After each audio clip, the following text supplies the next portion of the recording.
अस्सलाम वालेकुम। बड़ा ही इम्पोर्टेंट टॉपिक है जी, और बड़ा इंटरेस्टिंग है। ये मेनली तो वैसे ज्योग्राफी से रिलेटेड टॉपिक है। जिन लोगों का ज्योग्राफी का बैकग्राउंड है उनके लिए तो बहुत इजी है, उनके लिए तो हलवे की तरह का ये टॉपिक होगा। जिनका ज्योग्राफी का बैकग्राउंड नहीं है उनके लिए थोड़ा सा डिफिकल्ट है, लेकिन मैंने बड़ी कोशिश की है कि आपको बहुत ही इंशाल्लाह आसान तरीके से उसको समझाने की कोशिश कर रहा हूँ। इसमें हमने उसके जो की कंसेप्ट हैं, की टर्म जो इस्तेमाल हो रही है मिड लैटिट्यूड साइक्लोन्स के मतलब वो भी हम बता रहे हैं। एक तो पहली बात है, जब हम साइक्लोन की बात करते हैं तो साइक्लोन हम किसी भी ऐसे सिस्टम को बोलते हैं जो कि एक साइक्लिक फॉर्म के अंदर मूव कर रहा होता है अराउंड अ लो प्रेशर एरिया। तो जब हम मिड लैटिट्यूड साइक्लोन की बात करते हैं तो mid latitude cyclones ऑफली mid obviously mid latitudes के दरमियान डेवलप हो रहे होते हैं। अगर जिस तरह आप ये डायग्राम देखते हैं तो ये 0 डिग्री से 23.5 डिग्री तक का जो एरिया होता है that is called tropics. 23.5 degree to north and 23.5 degree to south, इस एरिया को हम क्या बोलते हैं? ट्रॉपिक्स कहते हैं। तो जो ट्रॉपिक्स पे साइक्लोन बनते हैं those are called tropical cyclone. लेकिन हम ट्रॉपिकल नहीं पढ़ रहे, हम कौन से साइक्लोन पढ़ रहे हैं अभी? मिड लैटिट्यूड साइक्लोन पढ़ रहे हैं, जो कि 30 to 60 डिग्री नॉर्थ और साउथ डेवलप होंगे। यानी कि ये वाला एरिया और ऊपर ये वाला जो एरिया है ये यहाँ पे डेवलप होंगे। And they are also called extra tropical cyclones. तो इनके दो नाम हो गए। ठीक है, तो ये कहीं पे अगर नाम चेंज हो जाए, जिस तरह आपको ट्रॉपिकल साइक्लोन का टॉपिक जो पढ़ाया था उसमें बताया था कि उसको ट्रैवलिंग साइक्लोन भी बोलते हैं, उसको ट्रॉपिकल साइक्लोन भी बोलते हैं, या सिंपली साइक्लोन भी कह देते हैं, और उसके और भी कई नाम है, वो उस टॉपिक के अंदर हमने डिटेल में डिस्कस किया है। But an extratropical or mid-latitude cyclone is a type of cyclone. It is a large, low-pressure weather area with clouds, rain and heavy wind. और ये 30 to 60 degree north and south दोनों तरफ develop होता है। अच्छा जी, अब इसमें की टर्म्स क्या हैं? सबसे पहले आपको एक एयर मैस समझना। Large body of air with uniform temperature and moisture is called a air mass. Air acquired characteristics from underlying surface. आप देखें, अगर एयर आपकी, अगर पाकिस्तान की बात कर लेते हैं, तो अगर गिलगित बल्तिस्तान के अंदर कोई हवा चल रही होगी तो जारी बात वहाँ का जो सरफेस है, वहाँ पे स्नो है या वहाँ पे टेम्परेचर ज़रा कम है, तो वो एयर मैस ठंडी होगी।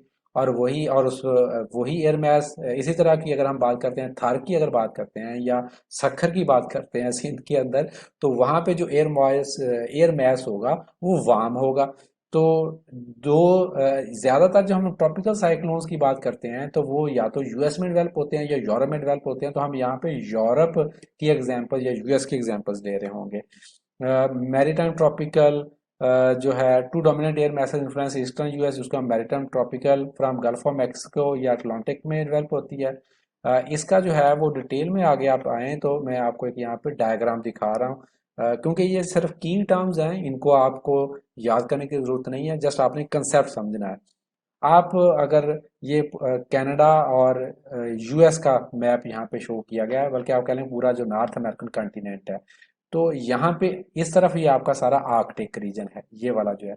अब आर्कटिक रीजन जो है वो इसलिए आपको पता है कोल्ड रीजन है, तो वहां पे जो एयर मास जनरेट होगा वो होगा कॉन्टिनेंटल आर्कटिक। ये देखें, कॉन्टिनेंटल उसको आर्कटिक बोलेंगे।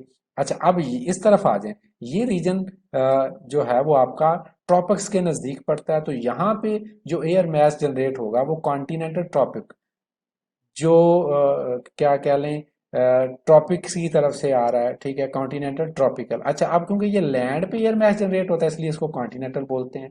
अच्छा, अब अगर कोई एयर मास ओशन पे जनरेट हो रहा है, ठीक है, तो उसको क्या बोलेंगे? मैरीटाइम बोलेंगे। अब ये देखें, ये पोल्स की तरफ से आ रहा है तो ये मैरीटाइम पोलर कहलाएगा। ये बात आपको क्लियर होगी, ठीक है।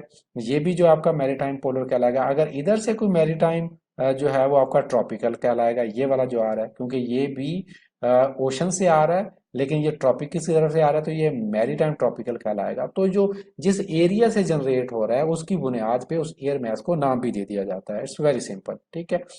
अब ये देखें, दुनिया के अंदर जितने भी एयर मैसेज जनरेट हो रहे होते हैं उनको यहाँ पे एक मैप के अंदर क्लासिफाई किया गया है। ये मैरीटाइम पोलर है, ये कॉन्टिनेंटल ट्रॉपिकल है, ठीक है।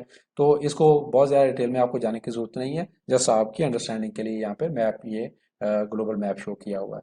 फिर एक सेकंड जो बड़ी इंपॉर्टेंट टर्म इस्तेमाल होती है मिड लैटिट्यूड साइक्लोन में, वो आपकी है फ्रंट्स।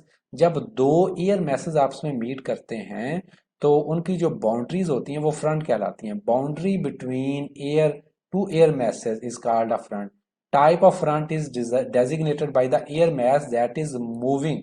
अगर फर्ज किया दो एयर mass आपस में कोलाइड कर रही हैं या एक दूसरे के साथ मीट कर रही हैं, तो कौन सा एयर mass मूव कर रहा है? कोल्ड मूव कर रहा है या वार्म मूव कर रहा है? आगे डिटेल में हम यहाँ पे आपको दिखाएंगे।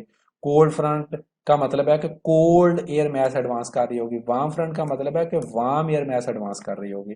अब यहाँ पे आपको फिर स्टेशनरी भी होता है, अगर कोई भी एयर मैस मूव नहीं कर रही क्योंकि दोनों के टेम्परेचर डिफरेंस दोनों में बहुत कम है, तो उसको हम स्टेशनरी फ्रंट कह देते हैं। फिर एक्लूडेड फ्रंट भी होता है, ये आपको यहाँ पे डिटेल में दिखाते हैं। ये जरा देखें, एक तो आपने बात याद रखनी है हमेशा कि कोल्ड एयर की डेंसिटी ज्यादा होती है तो कोल्ड एयर हमेशा नीचे रहेगी, और वार्म एयर की डेंसिटी को कम होती है तो वार्म एयर हमेशा ऊपर की तरफ जाएगी।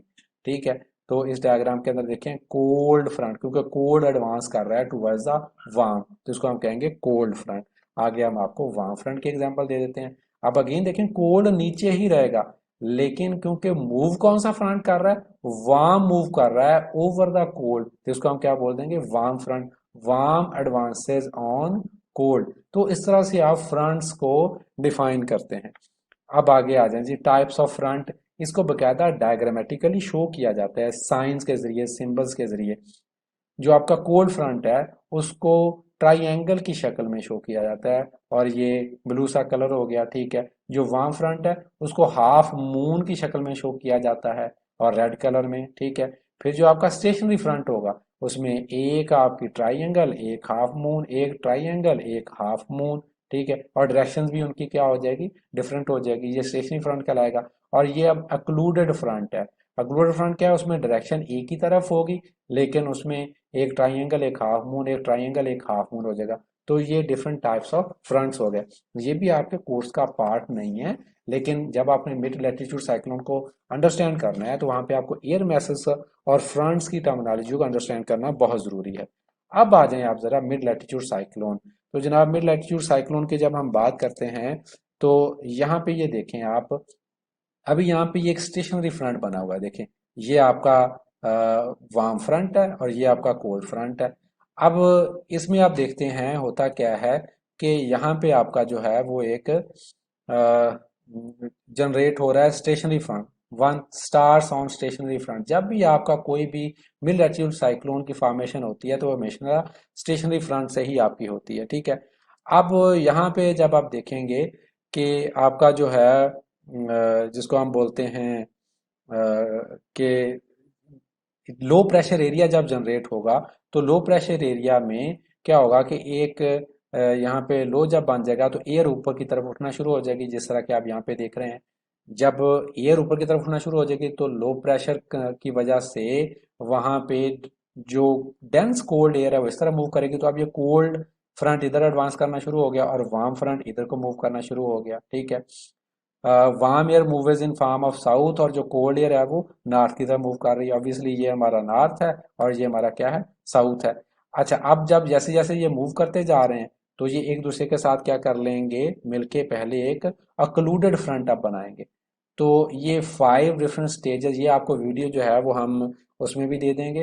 अब जब ये अक्लूजन के बाद फिर फाइनल डिसिपेटिंग स्टेज आ जाएगी कि वो जो आपका साइक्लोन है वो वहां से डिसिपेट हो जाएगा। तो देखें यहाँ पे पहले साइक्लोन स्टार्ट आपका इस जगह से हुआ था, तो अब इस जगह पे कोल्ड एयर मूव कर गई है, तो वो स्टेशनरी फ्रंट अब इस जगह पे आ चुका है। ठीक है, तो वो फर्दर आगे मूव करता जाता है। तो ये सीजन पे डिपेंड करता है। फर्ज किया जब सर्दियां आ रही होंगी तो इस तरफ से फ्रंट्स इस तरह मूव करते जाएंगे, आहिस्ता आहिस्ता इस एरिया में जाते जाएंगे, और ये तमाम एरिया के अंदर वेदर चेंज होता जाएगा। एक्चुअली जो मिड लैटिट्यूड साइक्लोन है ये एक वेदर फिनोमिना है कि जिसमें किसी एरिया का वेदर चेंज होता है। पाकिस्तान की एग्जांपल आप ले लेते हैं, जब हमारे यहाँ सर्दियां आती हैं तो हमारे यहाँ ठंडी हवाएं आती हैं अफगानिस्तान की तरफ से, गिलगित बल्तिस्तान की तरफ से। तो जब वो ठंडी हवाएं आती हैं तो वो एक किस्म का साइक्लोन ही होता है। वो जहां जहां से जब वो हवाएं गुजरती हैं उस इलाके का वेदर क्या होता जाता है? कोल्ड होता जाता है। तो सिमिलरली यहाँ पे ये फिनोमिना हो रहा है। उसके बाद